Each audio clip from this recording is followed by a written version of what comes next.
D'habitude, elles sont adversaires sur la piste. Les écuries de Formule 1 basées en Angleterre font course commune contre le coronavirus. Au total, 7 équipes parmi elles Mercedes, McLaren, Williams ou même Renault répondent à l'appel du projet Pitlane. Le but, utiliser les ressources et la technologie de la Formule 1 pour fabriquer les respirateurs qui manquent cruellement aux hôpitaux du Royaume-Uni.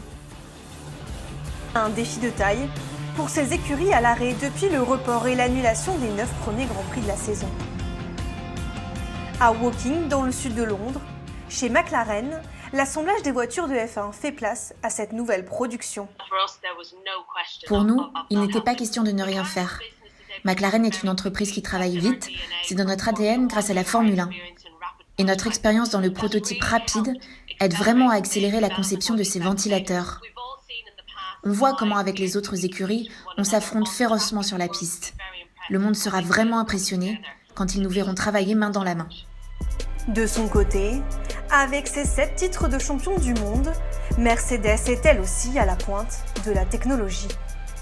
En collaboration avec des chercheurs de l'université du London College, l'écurie est la première à avoir vu homologuer et tester sur des premiers patients ce respirateur version Formule 1.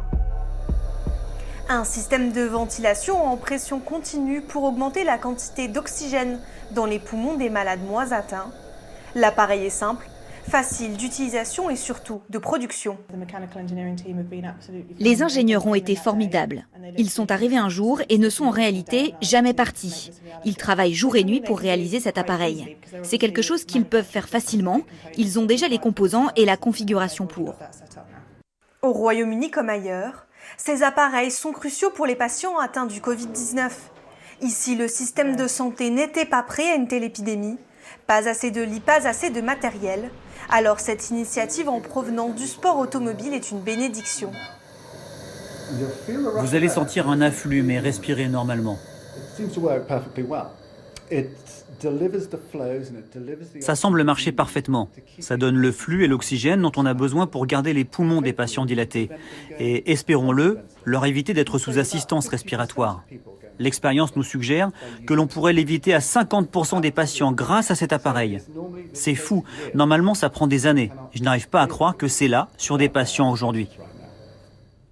Après seulement 2 semaines de conception, Mercedes fabrique désormais 1000 de ces appareils respiratoires par jour. De leur côté, les autres écuries planchent sur un respirateur plus sophistiqué pour les cas plus graves en soins intensifs.